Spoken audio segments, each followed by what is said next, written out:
221302147. Aku dari Prodi Pendidikan Matematika. Di sini aku akan mempresentasikan sistem pencernaan manusia. Baiklah, sistem pencernaan manusia itu terbagi menjadi dua.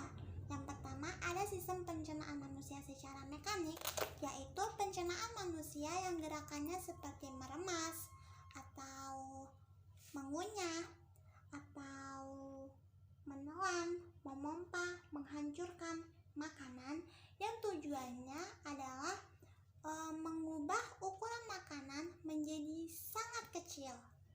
Lalu yang kedua ada pencernaan kimiawi. Pencernaan kimiawi ini melibatkan enzim. Enzim ini akan membantu makanan diubah menjadi partikel yang sangat kecil sehingga mudah diserap oleh tubuh. Nah, organ-organ pencernaan sendiri itu ada banyak loh. Yang pertama ada mulut. Mulut berfungsi sebagai tempat masuknya makanan dan dimulainya sistem pencernaan. Mulut adalah awal dari saluran pencernaan. Faktanya, proses pencernaan manusia dimulai bahkan sebelum proses menggigit. Kelenjar ludah menjadi aktif saat seseorang melihat dan mencium hidangan makanan. Setelah mulai makan, mulut akan mengunyah makanan menjadi potongan-potongan yang lebih kecil agar mudah dicerna masuk ke tenggorokan manusia. Air liur pun mudah bercampur dengan makanan untuk mulai memecahnya menjadi bentuk yang dapat diserap dan digunakan tubuh. Saat menelan, lidah memasukkan makanan ke tenggorokan dan ke kerongkongan. Terus yang selanjutnya ada faring dan esofagus. Faring ini merupakan saluran pencernaan yang menghubungkan antara rongga mulut dengan kerongkongan. Kerongkongan ini terletak di tenggorokan dekat trakea. Kerongkongan akan menerima makanan dari mulut saat proses menelan. Epiglotis sendiri adalah lipatan kecil yang terdapat di tenggorokan saat seseorang menelan untuk mencegah kejadian tersedak. Jadi ketika makanan masuk ke tenggorokan, epiglotis akan menutup.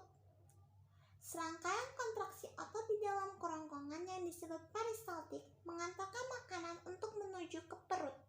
Tetapi pertama-tama, otot mirip cincin di bagian bawah kerongkongan ini disebut sphincter.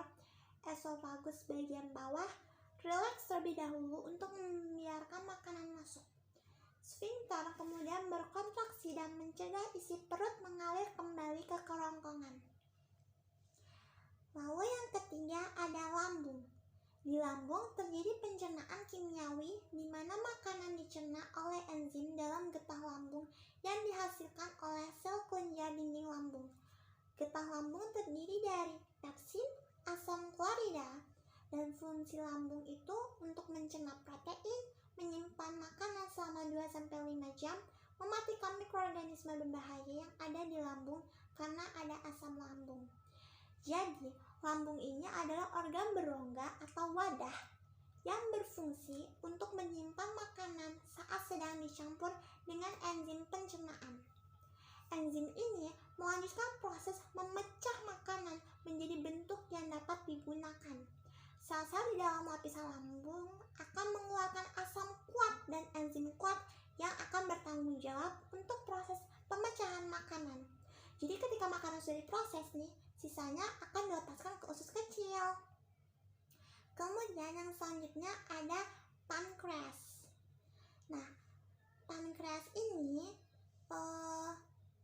berfungsi untuk memproduksi enzim pencernaan untuk mencerna karbohidrat, protein, dan lemak di usus halus. Jadi, pankreas itu dapat menghasilkan enzim pencernaan ke dalam usus 12 jari yang akan memecah protein, lemak, dan karbohidrat. Jadi, pankreas juga memproduksi insulin dan meneruskannya langsung ke aliran darah. Insulin adalah hormon utama dalam tubuh untuk metabolisme gula.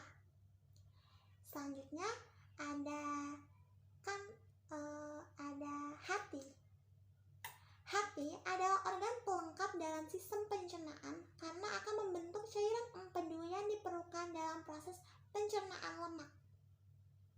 Oke, hati ini memiliki banyak fungsi, tapi tugas utamanya dalam sistem pencernaan pencernaan adalah memproses nutrisi yang diserap dari usus kecil.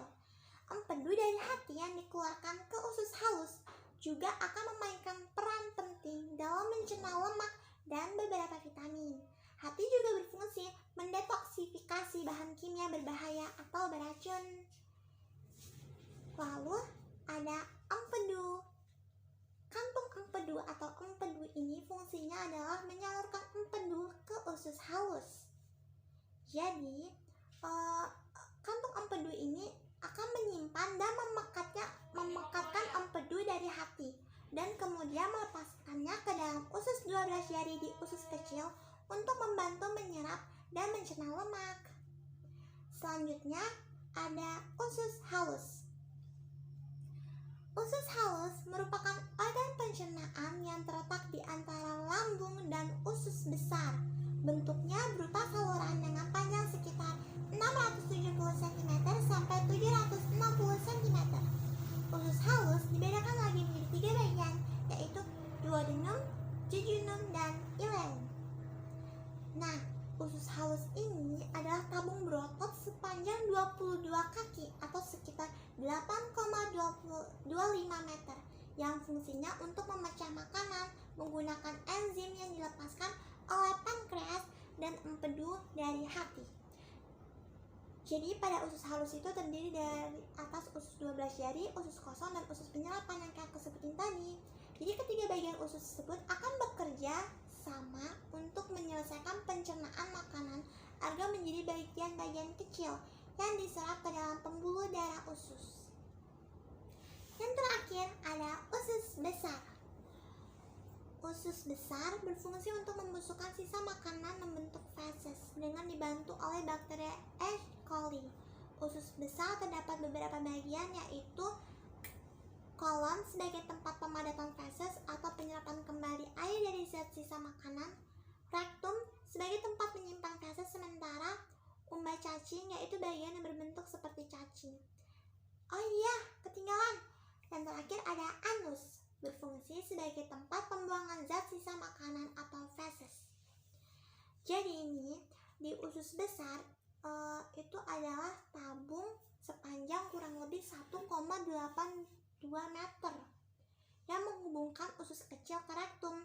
Usus besar antara lain terdiri dari cecum, kolon ascendens yang sebelah kanan, kolon transversum melintasi, kolon descendens itu sebelah kiri, dan kolon sigmoid yang akan terhubung ke rektum.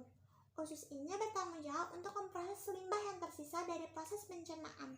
Limbah atau kotoran dilewatkan melalui usus besar dengan cara peristaltik. Pertama dalam keadaan cair dan akhirnya dalam bentuk padat. Kotoran kemudian disimpan dalam usus sigmoid sampai ada dorongan untuk mengosongkannya. Gerakan peristaltik akan mendorong tinja ke dalam rektum sekali atau 2 kali sehari hingga dikeluarkan melalui anus.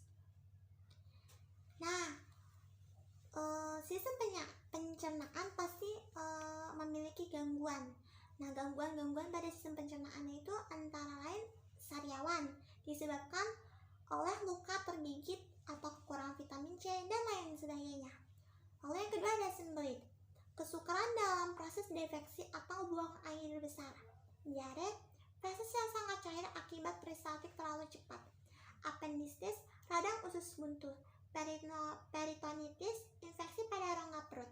Sirosis hati, yaitu radang pada hati. Sekian, terima kasih. Sampai jumpa semuanya.